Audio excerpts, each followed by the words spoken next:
This is your video for section 4.1. In this one, we're going to talk about the graphs of the sine and cosine functions. First, we need to talk about periodic functions. A periodic function is one that repeats. F of x, or the y value, is the same as the y value for x plus np for every real number x in the domain of f.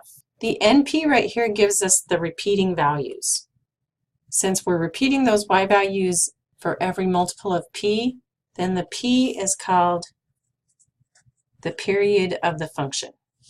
Now, when we talked about the unit circle, we know the circumference of the unit circle is 2 pi, since the radius is 1. When we talk about the sine and cosine, those function values repeat every time we go around the circle. So they repeat every 2 pi radians. That means that our sine and cosine functions are periodic functions with a period of 2 pi. And that means that these statements down here are true for any integer n. Sine of x is the same as the sine of x plus n times 2 pi.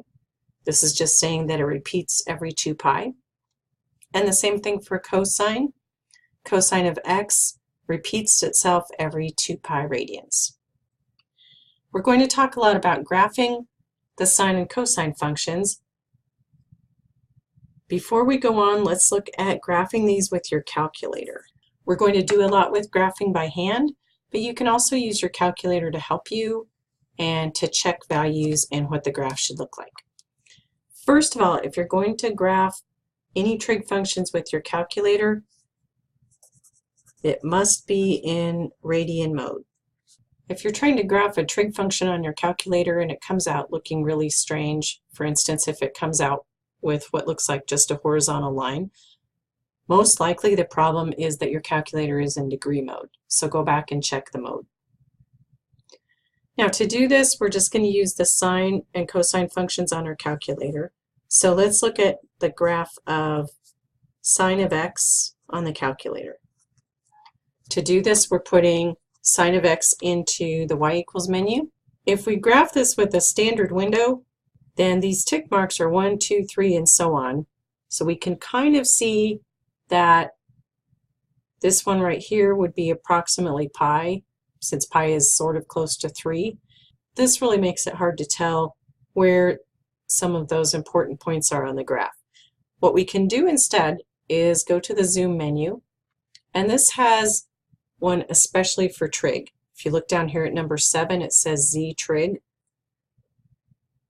So we're going to use that one. What that does is it changes the tick marks so that they are related to pi in radians. If you use the Z trig, then each one of these tick marks corresponds to a value of pi over 2.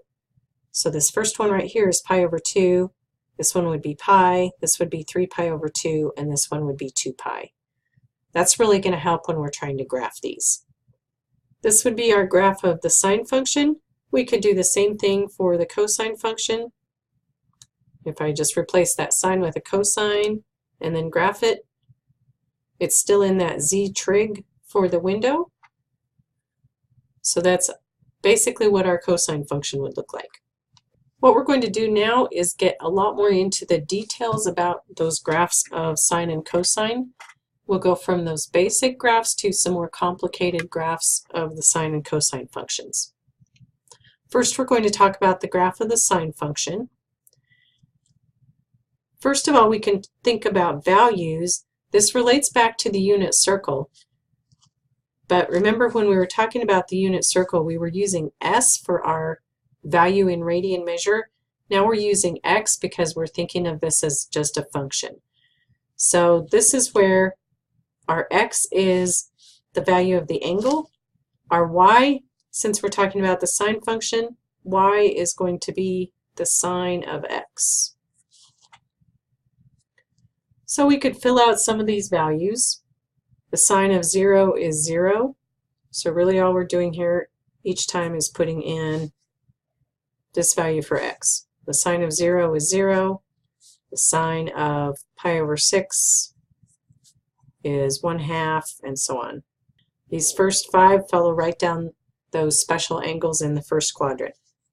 The sine of pi over 3 is the square root of 3 over 2, and the sine of pi over 2 is 1. Remember that memory trick we learned for these values? So we've got the square root of 0 over 2, the square root of 1 over 2, and so on. And this would be the same as the square root of 4 over 2. So that just follows that memory trick we learned. Then the sine of pi is equal to 0.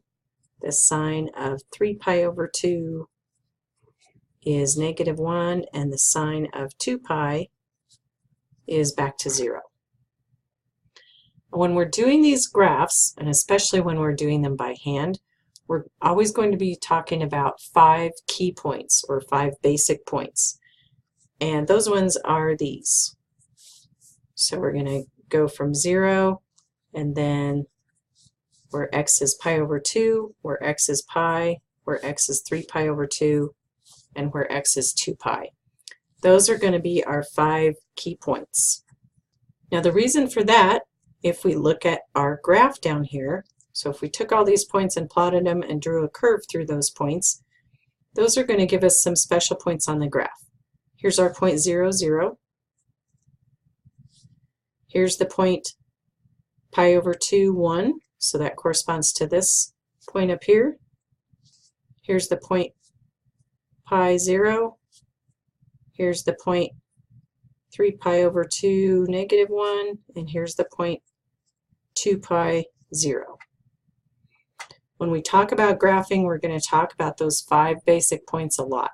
Notice with your sine function, what happens? We start out at the origin, and then as x goes from 0 up to pi over 2, your y values go up, and they end up at a maximum of 1. So up here, what happens as x increases from 0 to pi over 2 is that the sine of x increases from 0 to 1. Then as we go on, as we go from pi over 2 to pi on the x-axis, our y values go back down to 0. Here they decrease from 1 back down to 0. Then as we go from pi to 3 pi over 2, our sine values decrease even more down to negative 1. As we go from 3 pi over 2 to 2 pi, our sine increases back up to 0. The basic graph of the sine function is always going to start at the origin and start by increasing. When we were talking about the period of this function, that is how long it takes it to repeat. From 0 to 2 pi right here, we would consider this one full period. So if we continued our graph this way, it would just start repeating. So at this point, we would be back to the same values we had here, and it would repeat that same pattern after that. So it would go up to 1, and then it would come back down to 0, and so on. So that's why we would say from here to here is one full period, or one full cycle. This is what your graph would look like on your calculator. And again, this was done using that Z-trig, so that we've got this value is pi over 2, this one is pi, this is 3 pi over 2, and this is 2 pi. Now let's talk about some basic facts about our sine function. Most of these we already talked about at some point. First of all, the domain, that means what values we can put in for x. We can put in any value that we want to for x. As we look at this graph, it actually keeps going both directions, so we'd have it would keep going this way down to negative infinity, it would keep going this way to positive infinity. That's our domain, is negative infinity to positive infinity. The range is the y values. The lowest value that we get for y is negative 1. The highest value we get for y is positive 1. That tells us that our range is the interval from negative 1 to 1. Another fact about the sine function is that it's continuous over its entire domain. What this means is that there are no gaps, no vertical asymptotes. So you could draw the entire graph without having to pick up your pencil. The next thing is the x-intercepts. Those are the places where the graph crosses the x-axis. Notice where this happens. It's at 0, at pi, at 2 pi, at 3 pi.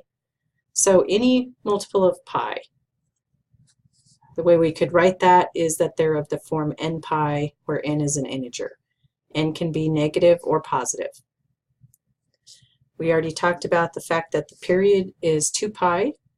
The last fact about the sine function is that the graph is symmetric with respect to the origin. That means that we could also call it an odd function. What an odd function does is that if you plug in the opposite of x, you get the opposite of the original function value. If we look at this with some of the points on our graph, if we look at this point, if we wanted to find the y value for sine of negative pi over 2, that would give us this point over here. So we just reflected it across the origin. This point over here would be negative pi over 2, negative 1. So if we take the opposite of the x, we also get the opposite of the y value. Now we're going to look at the basics of the cosine function. We're going to do the same thing for this one. So first we can write down some function values. So again, we're talking about our x being an angle, and our y values for our points are the cosine of x. So here we'd have the cosine of 0, which is 1. The cosine of pi over 6 is the square root of 3 over 2. Can go down that list again for these 5 special angles in the first quadrant. So this one is the square root of 2 over 2. This is 1/2, and this is 0. Then when we get down here, we've got the cosine of pi, which would equal -1. The cosine of 3 pi over 2 is 0, and the cosine of 2 pi is 1. We're going to look at those same 5 key points for this one. Our x values for those points are 0, pi over 2, pi, 3 pi over 2, and 2 pi. If we're looking at our graph, where those points are, this one is 0, 1. Notice that the cosine graph is a little bit different than the sine graph. Instead of starting at the origin, it starts here up at 0, 1. Then our next key point is right here. That's pi over 2, 0. The next one is pi, -1.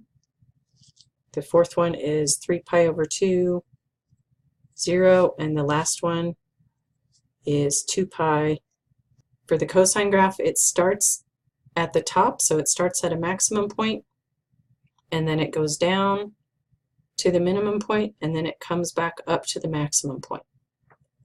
So to fill out this table, as we go from 0 to pi over 2, cosine actually decreases. So our y values decrease from 1 down to 0.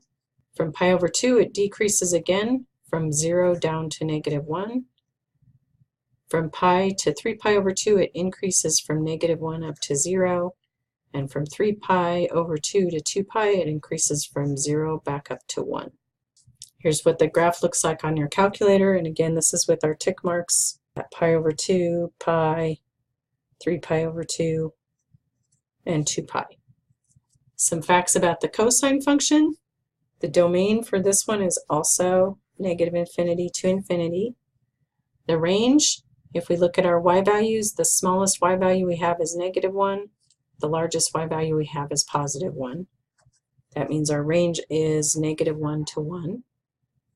This graph is also continuous, which means we could draw the entire thing without having to pick up our pencil. No gaps, no vertical asymptotes. For this one, looking at the x-intercepts, these happen at odd multiples of pi over 2. We've got pi over 2, 3 pi over 2. Over here we'd have -pi over 2 and -3 pi over 2. The way we would write this to get an odd multiple of pi over 2, we would use 2n plus 1 and multiply that times pi over 2. This is where n's an integer, so n can be positive or negative, or it can be 0. The period for this graph is also 2 pi. When we look at this graph, Here's one full cycle or one full period between 0 and 2 pi. Now this cycle looks a little bit different than it did for our sine graph because this one starts at the top, goes all the way to the bottom, and ends at the top. The last fact about the cosine function is that it's symmetric with respect to the y-axis. If you look at this graph, we've got a mirror image on this side of the y-axis and this side of the y-axis. That means we could also call it an even function. What that tells us is if we put in the opposite of x for an x value, we get the same y value. That means we've got pairs of points on either side of the y-axis that have opposite x values but the same y values.